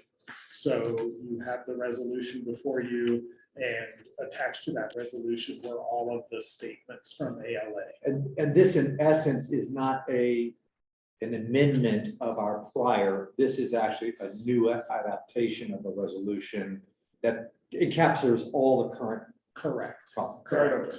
Okay. Yeah. To start over, to Yes. do over. Yes, I So have no it's- idea So what, it's subject to a 45-day review and comment period from the public if we, or is not. this is not a policy. This is just a resolution supporting these Perfect. Okay. statements. So, Super. I just wanted to clarify. I'm sorry. and then should the statements get revised by ALA, we would come back and ask you to issue another resolution supporting that particular statement that had been revised.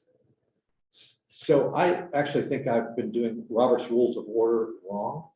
So I think the way that I need to do this is I need to make a motion, have a second, and then have a discussion of that to have the board's real commentary on it. Yes. So let me do that. That is correct.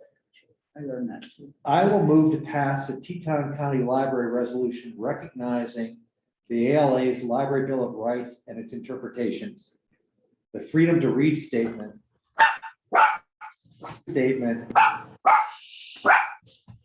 first 2021. Do I have a second? I hear a four-legged second, but I can't take that. I will offer. So, I have a second. Now, do I have discussion? Dale? Would you read the motion again, please, Peter? Yeah. I'm sorry. I move to pass the Teton County Library Resolution recognizing the ALA's Library Bill of Rights and its interpretations, the Freedom to Read statement, and the Freedom to View statement effective October 21st, 2021. I will second. That motion has been seconded, and now I'm going to open the whole thing up for discussion. Okay. Dale? I would like to suggest a friendly amendment to your motion, and instead of recognizing, we say we approve in support of the ALA and the statements, the list that you gave. I would like to be more clear that we are supporting them, not just recognizing them. I am doing the chairman's job of reading what was presented to me, so I will ask the person who wrote it to see if he's okay with your amendment. Yes, this was co-written, so I am happy to change that. I, as a motion maker, am happy to do that. Is my second okay with that? So Wow, Robert's Rules of Order are everywhere. Okay, the resolution in support of. in support of. The ALA statements as you read them, Peter. Are we supporting? We're not adopting? I thought we were adopting. Sorry. No, we're supporting. Great. Do we have any discussion? Hearing none, I'm going to call for all in favor, say aye. Aye. Aye. Any opposed? Thank you.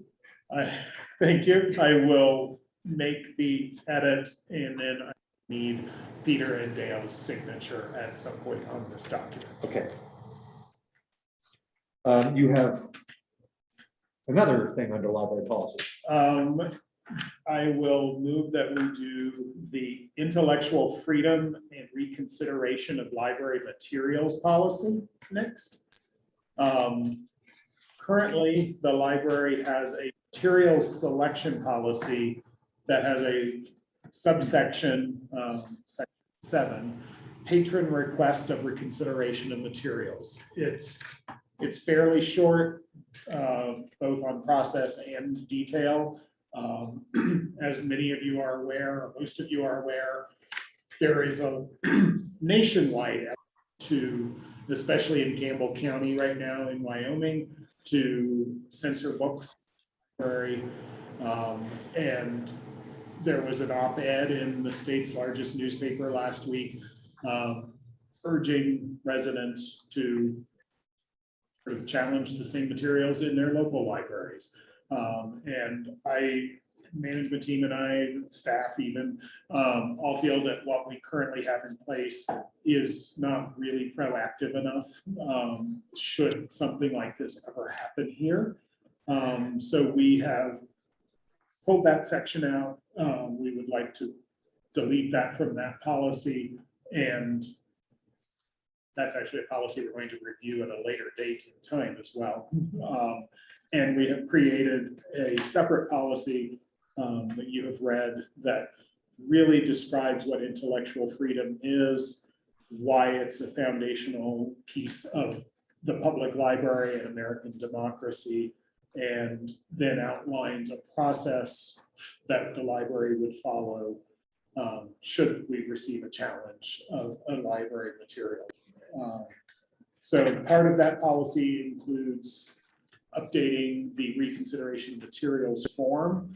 Currently, the library has a form that's fairly short in question, and the general thought is that if someone is going to challenge a library material, and it should be a different, the onus should be on that person to explain in great detail why it's inappropriate for the library. The revised form that we're proposing would require that a patron actually read the item, find critical reviews, understand really what the weight of what they're asking. So we have worked together, brought this policy forward for the board to review and then open for 45-day public comment. So we are moving to approve and it's approve and support these, or is it just, it's to support and open for public comment? Is that the motion? It's to, yes. Okay. It's to open this for public comment. Perfect. It should you want to discuss it and change anything in this as it. And then that would go forward to the public for a 45-day comment period. So in December at the board meeting, we would open a hearing in that meeting. Should anyone want to attend in person or via Zoom, we would look at the public comments at that time, and then the board would either act on the comments if there was a comment acting on, and then approve the policy in December. Okay. As with this prior action, I'm going to move to open the library's intellectual freedom and reconsideration of library material policy for a 45-day public comment period. The resolution in support of the American Library Association's Library Bill of Rights, the interpretations of the Library Bill of Rights, the freedom to read statement. Yeah, Am I doing this wrong? we needed to just stop at the Oh, we need to just. intellectual I'm freedom sorry. policy and reconsideration of library materials. I'm doing the same thing I usually do, which is just read what's in front of me. I apologize. It's because of Okay. taking it out of context. With that correction, I move to open this for the 45-day public comment period. The intellectual freedom and reconsideration of library materials policy. Correct, man? Yeah, it's. Now, do I have a second of that? And I apologize. Thank you. Any comment? Grace? This is just an administrative clarification comment. Sure. The reconsideration is a process, as you've had it labeled, and it truly is a process. I'd like to have you consider that the title of this be intellectual freedom policy, which is what that is, and request for reconsideration process, just to be clear. That was fine. Okay. It makes sense. It's And- clearer about it, yes. And I like it. Dale? And does that include, are we including the form? Does the reconsideration request include the form? Yes, it does. Okay. A piece of a policy that affects the public would be made open to the comment period. So yes, the form was part of that. Okay, can I ask a question about some clarification? Absolutely. On the form, Kip, I have a question about number 21. And I'm curious about what is the intent of that question? I don't really understand that question. The item that would be in question was obviously chosen for a reason to be in the collection. And if you're going to suggest that it be taken out, please give us something that you think should replace it. Just not having, is there a work that might present the different view that the person has on this subject matter? Okay, I guess my concern with it is, And I it wouldn't, go ahead. sorry, go ahead. Okay, I was just gonna say, and it should be a book that, or a video or whatever, material is, it should also have received, critical reviews that say it should be in a public library collection, that it was, it's not just a book that hasn't received any critical value from reviewers, educators, any of that. Okay, I guess I have two concerns about this then, that it is, I think it's a little murky in terms of how materials are selected for the library. Although I know we do solicit suggestions, and perhaps that would be, the language could indicate that that's what it is. Because my concern is I wouldn't want to give the public the impression that it's an either or situation. And this question, I think, might just do that. It sort of says, oh, well, you pick something. Well, that's kind of a slippery slope. It does say recommend. It doesn't say that the library would ultimately purchase it, but if it was an alternative suggestion that was well received, well reviewed, if there was reasons to, the book would have to meet our selection standards if they recommend it. And Well, maybe that should go in there. Maybe this is a little too open-ended.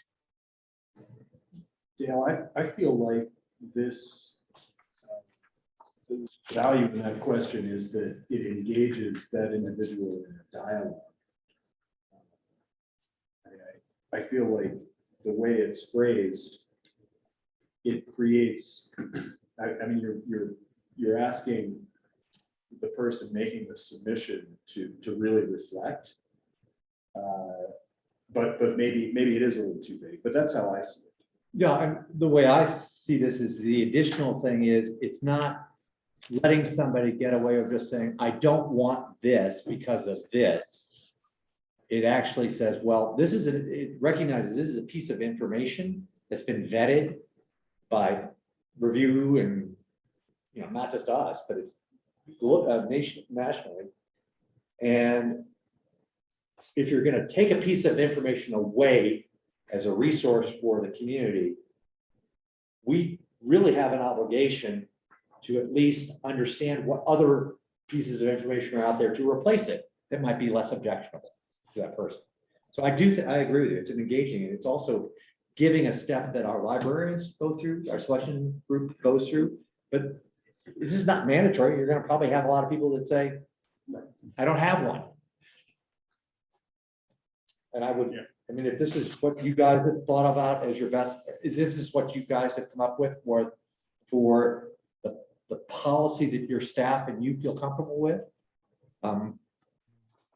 Subject to any kind of clarification you want to make before we post this for review, based on Dale's comments, I would say, because I don't think we should get involved with approving the specific questions on these forms, that we should approve the overall review of this. So I'd like to ask too, regarding that question, if someone responded with, there isn't, because they found the subject objectionable or something like that, would that disqualify their request?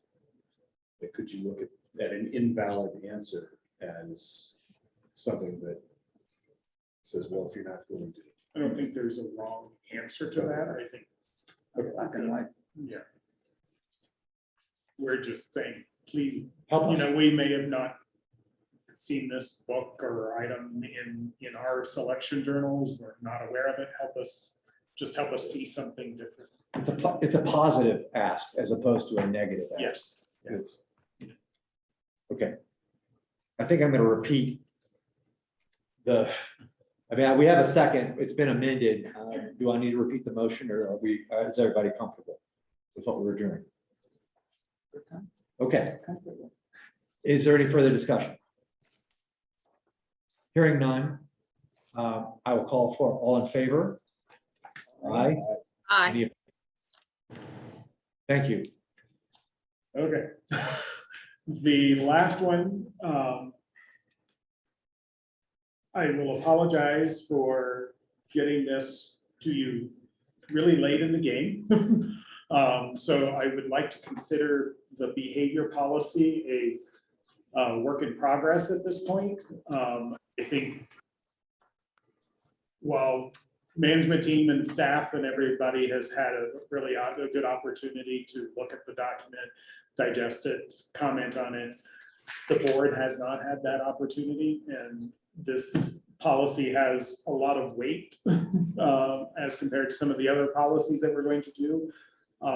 So I would like to consider this a work in progress at this point in time.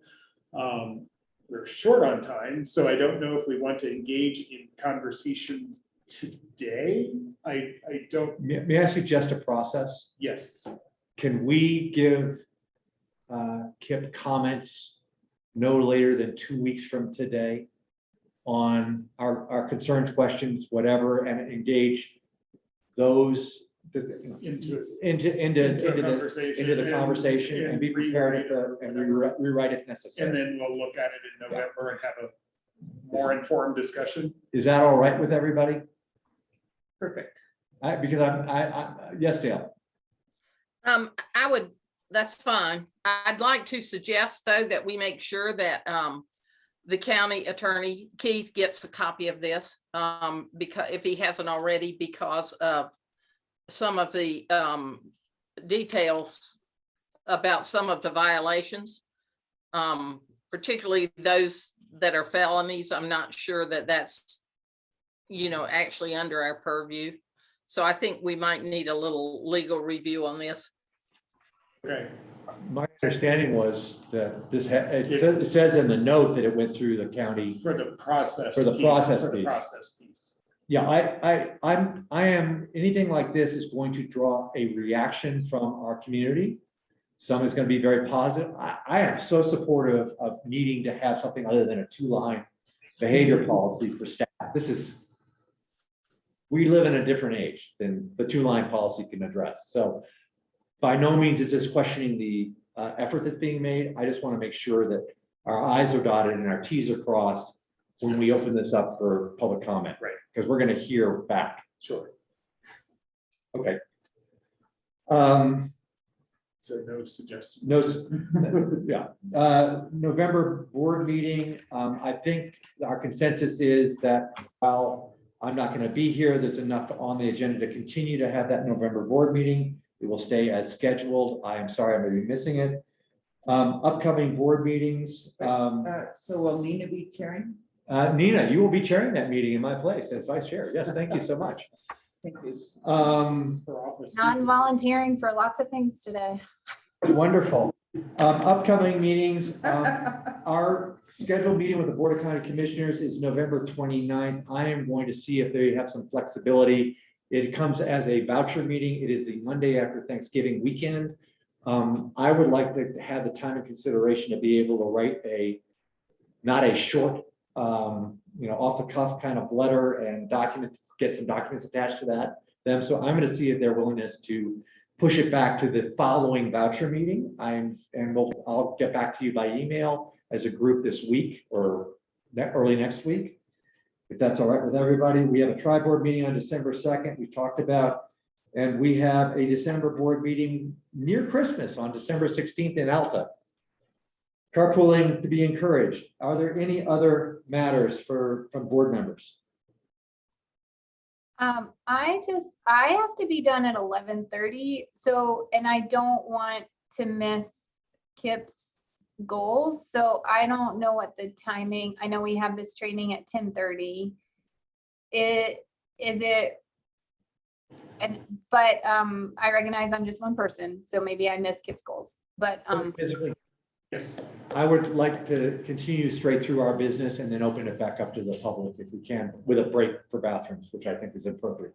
So we're going to take care of Kip's goals before we have the training.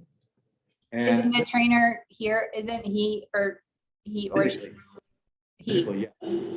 physically here? So shouldn't we respect their time and meet him at 10:30? From out of town, I believe. Yeah. So They're trapped. They're trapped. That's right. Let me, we'll go see it when we break for a bit. We'll duly noted. Let me get through the agenda for a second. Nina, I'll go make sure that we, do you think you could make sure that she's okay if we delay her for? Yes. Thank you.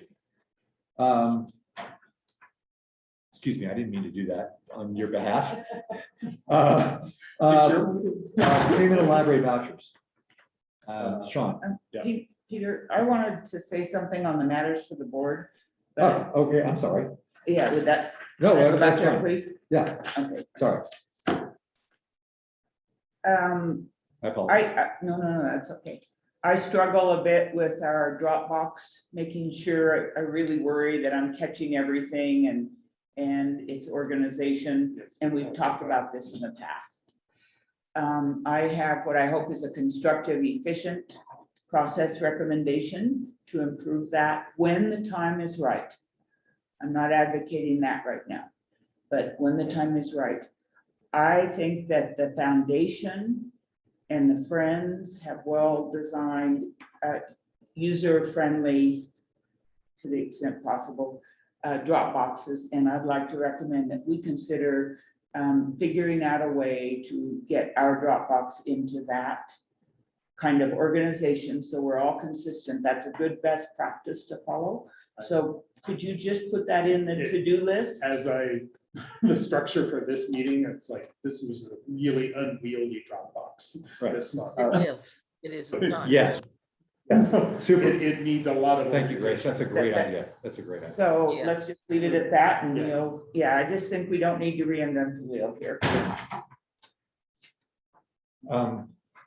Sean, vouchers. Vouchers have been reviewed and signed. I would move to approve the payment of library vouchers. I will second it for a change. All in favor? Aye. Aye. Thank you. Are they okay? Okay. So Nina, we're gonna take Dale there, yes, Dale. I thought I heard Kip say that the training was not going to be until 2:30 in the afternoon. It's at 10:30. Oh, 10:30. Okay. They're okay with pushing it back. If we need the full half hour, we can move it up. I hope we don't need it. I need We just, a break, please. Is okay. that all right? So let's, I mean, do you have is it a matter for, yes, Dale, go ahead. I'm sorry. No, we just need to make sure we get the time out there because that's the part of the public meeting. It's on the. It's a separate agenda item, and it was on the agenda for a 10 o'clock, following at 10 a.m. and we pushed it to 10:30. Right, but I think we're probably gonna have to change it again. Well, okay. We do need to adjourn to go into executive session, and then we can take a break. Okay. Right. And I apologize to the few patient people watching the meeting, Suzanne, and I think that's it. Virginia, I guess. On this Bill Miller training, we will reach out to you when it's gonna be, we'll say no later than 11 o'clock. Okay, I will take a motion to adjourn the public portion of this meeting to go into executive session to discuss a personnel matter. I second. All in favor? Any discussion? I believe everybody has to say yes. Aye. Aye. Well, I didn't I didn't take a vote yet. Oh, okay. I asked for discussion before I take a vote. But anyway, aye. Thank you very much. I Let's also, discuss it. so we will stop recording. I do need a minute break, please. Thank you.